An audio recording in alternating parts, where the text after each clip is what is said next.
Exercise 7C class 9th RS Agarwal question number 21. In the given figure BA parallel ED and BC parallel EF so that angle ABC plus DEF equals to 180 degree.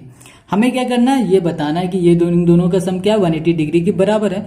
और हमारे पास जो figure है ना, इसमें given है जो AB है, ये वाली लाइन पैरेलल है ED के, E ये है DA, मतलब यहां से लेकर यहां तक इतना पैरेलल है, और BC ये पैरेलल है इसके। देखो ये दोनों हमारे क्या है, आपस में पैरेलल तो हैं, ये वाली और ये वाली, मगर इसमें कोई भी इंटरसेक्शन लाइन नहीं है। तो हम लोग क्या करेंगे, सॉरी ट्रांसवर्सल लाइन नहीं है, तो हम लोग क्या करेंगे कि इसको थोड़ा सा आगे बढ़ा देंगे। जब इसको आगे कंस्ट्रक्ट कर देंगे तो यहाँ पर एक पॉइंट बन जाएगा, उसको हम लोग बोल देते हैं Z। ठीक है, अब देखो यहाँ पर हमें एक ट्रांसवर्सल लाइन भी मिल गई। चलो इसको हम लोग लिखते हैं, फिर समझते हैं। तो गिवन है हमारे पास BA पैरेलल हो जाएगा हमारे पास AD के, ठीक है। और दूसरा जो हमारे पास गिवन है वो है हमारे पास BC पैरेलल है हमारे पास AF, ठीक है। ये दोनों हमारे पास आपस में पैरेलल है। अब कंस्ट्रक्ट हमने क्या किया वो लिख लेते हैं। कंस्ट्रक्ट किया है हमने ED है ना, इसको बढ़ाया है टू मीट, यहां लिख देते हैं BC एट पॉइंट Z, ठीक है, एट Z, ठीक है। इतनी बात समझ में आ गई कि हमने जो ED था इसको कंस्ट्रक्ट किया और इस पॉइंट में ले आए, इस पॉइंट का नाम हमने Z रख दिया, ठीक है। अब देखो जो हमारे पास BA है, ठीक है, वो पैरेलल किसकी हो जाएगा, ED के, EZ के, सॉरी। देखो जो ये AB है या फिर बोलो BA है, वो अभी तक ED के था, हमने जब इसे कंस्ट्रक्ट कर दिया तो ये पूरे इतने तक पैरेलल हो जाएगा। जब ये दोनों आपस में पैरेलल हो गए तो यहाँ पर एक ट्रांसवर्सल लाइन भी बन गई। वो ट्रांसवर्सल लाइन क्या है पता है, वो है BC। BC है हमारी इज अ ट्रांसवर्सल, ठीक है, ठीक है। ये क्या है, ट्रांसवर्सल लाइन है। इतनी बात क्लियर हो गई। अब देखो, अब हम लिख सकते हैं एंगल ABC, लिखा है यहां पर एंगल ABC, ठीक है। और यहां पर कर देंगे प्लस एंगल E, ठीक है, और यहां पर ZB इक्वल्स टू हो जाएगा हमारे पास 180 डिग्री। अब ये कैसे हो रहा है, ये देखो, पहले यहां पर है ABC, ये पूरा एंगल मतलब ये, और दूसरा है हमारे पास EZB, ये वाला एंगल, ये आपस में मिल रहा है, मतलब इन दोनों का सम हो रहा है 180 डिग्री के बराबर। क्यों हो रहा है, क्योंकि ये है हमारे इंटीरियर एंगल। इंटीरियर एंगल जो होते हैं ना, उनका सम हमेशा 180 डिग्री के इक्वल होता है। तो यहां पर लिखेंगे इंटीरियर एंगल, ठीक। इतनी बात क्लियर होगी। तो यहां पर क्या होगा, ABC प्लस हो जाएगा एंगल EZB, इसको बोल देते हैं, ये हो जाएगा हमारा पहला इक्वेशन, ठीक है। अब बात करते हैं जो हमारी दूसरी लाइन जो आपस में पैरेलल थी, वो थी हमारे पास EF, और पैरेलल कर देंगे किसके थी, हमारे BC के। तो यहां पर लिखा BC। अब इसमें भी फिर से एक ट्रांसवर्सल लाइन बनेगी, तो यहां लिखेंगे एंड, यहां पर होगी EZ, इस बार क्या है EZ, ये हो जाएगी हमारी transversal line, is a transversal,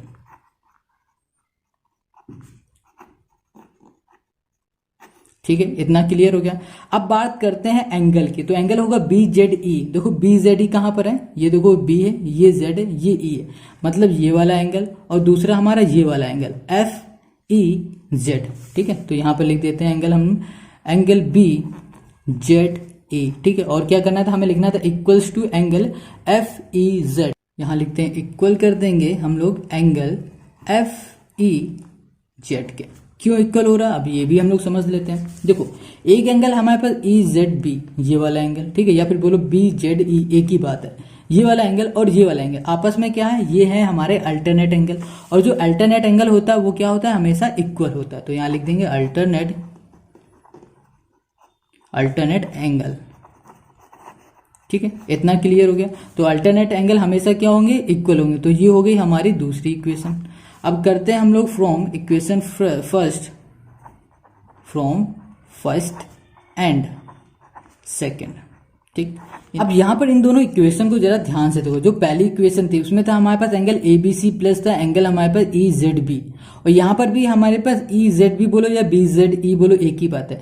तो EZB इक्वल था इसके, तो हम लोग ये यहां पर लिख सकते हैं ना, एंगल ABC प्लस लिख देंगे एंगल FEZ इक्वल्स टू हो जाएगा 180 डिग्री। अब देखो ये क्या हमारे क्वेश्चन से मैच कर रहा है, जो भी हमें प्रूफ करना था। देखो EBC, ठीक है, सॉरी ABC प्लस DEF, ये हो गया D, ये हो गया E, और ये हो गया F, है ना। हमने क्या किया है कि ABC प्लस कर दिया FEZ से। एफ हमारे पास कहाँ पर है, ये है, ई ये है और जेड ये है।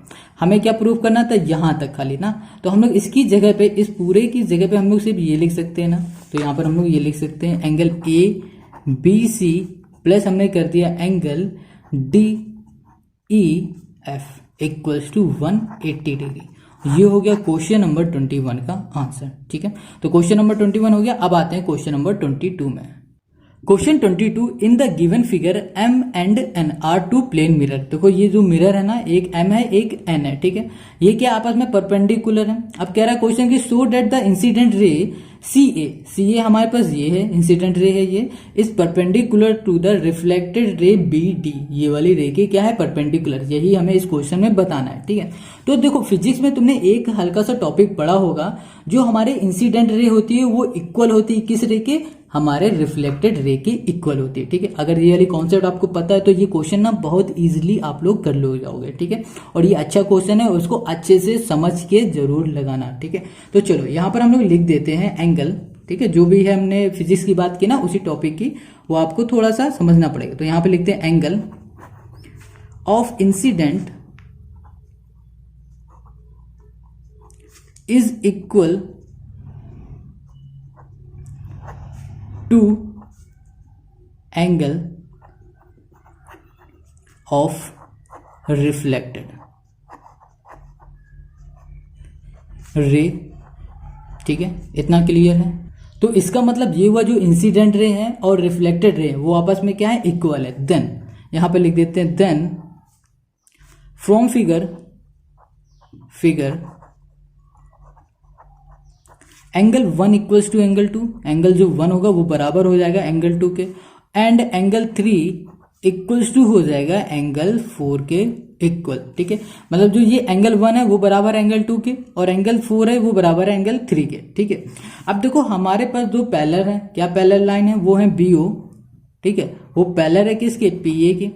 ठीक है, एंड देखो बीओ कहां पर है, ये देखो बीओ है ना, ये पैरेलल है किसके, पी ए के। पी हमारे पास देखो कहां है, ये है, ये दोनों आपस में क्या है, पैरेलल है। अब देखो बीपी भी तो पैरेलल है ओ ए के, तो ये भी हम लोग लिख देते हैं एंड बीपी पैरेलल ओ ए, या फिर लिखो ए ओ, बात एक ही है। सो ये दोनों आपस में पैरेलल है। जो हमारी बीपी है ना वो परपेंडिकुलर हो जाएगी किसके, पीए के। अब देखो बीपी कहाँ है, ये हमारा बी है, ये पी है, ये परपेंडिकुलर हो जाएगी पी ए के। देखो परपेंडिकुलर हमारा ऐसा ही बनता है ना, ऐसे, तो ये परपेंडिकुलर हो रही है। तो जब भी परपेंडिकुलर होगी तो ये क्या हो जाएगा, ये हमारे 90 डिग्री का एंगल बन जाएगा। तो यहां पर हम लोग लिख सकते हैं so we have angle B P A equals to हो जाएगा 90 डिग्री। ठीक है, तो यहां पर लिख देंगे एंगल हमारे पास, देखो ये वाला और ये वाला मिलके बन रहा है ना 90 डिग्री यहाँ पर। तो हमारे पास जो एंगल 2 है और ये एंगल हमारे पास क्या है, 3 है, इन दोनों का जब सम करेंगे वो किसके इक्वल होगा, 90 डिग्री के बराबर होगा। तो यहाँ लिखेंगे एंगल 2 प्लस लिखेंगे एंगल 3 इक्वल टू कर देंगे 90 डिग्री के। ठीक है, जब ये दोनों हमारे 90 डिग्री के बराबर है तो यहाँ पर हम लोग ये भी तो लिख सकते हैं angle 1 plus angle 4 equals to हो जाएगा हमारे पास angle 2 plus angle 3 equals to 90 degree. अब कहोगे ये कैसे हुआ, देखो यहाँ क्या लिखा है 2। ठीक है, तो 2 हमारे इक्वल था किसके, 1 के। ठीक है, तो 2 इक्वल हो गया 1 के और 3 इक्वल था हमारे 4 के। तो हम लोग लिख सकते हैं angle 1 plus angle 4 equals to angle 2 plus angle 3 equals to 90 degree. ठीक है, तो यहाँ पर लिख दिया हमने angle 1 plus angle 2 plus angle 3 plus angle 4 equals to 90 degree. मतलब देखो ये भी हमारा 90 था, ये भी 90 था, इन दोनों को जब ऐड करेंगे तो 90 प्लस 90 क्या हो जाएगा हमारे पास, ये हो जाएगा हमारे पास 180 डिग्री। ठीक है, 180 डिग्री हो जाएगा। अब देखो एंगल 1 प्लस एंगल 2 ये कौन सा एंगल बन रहा है, ये एंगल बन रहा है हमारे पास सी ए बी।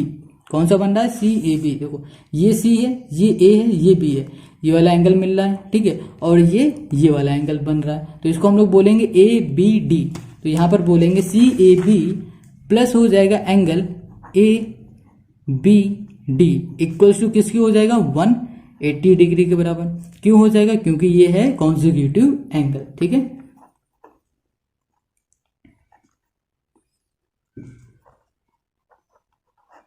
अब देखो ये आपस में क्या है, कॉन्जिक्यूटिव एंगल है, तो यहां पर जो AC होगा ना वो पैरेलल हो जाएगा किसके, बी डी के। यही हमें प्रूव करना था, तो ये हो गया हमारा क्वेश्चन नंबर 22 का आंसर। ठीक है।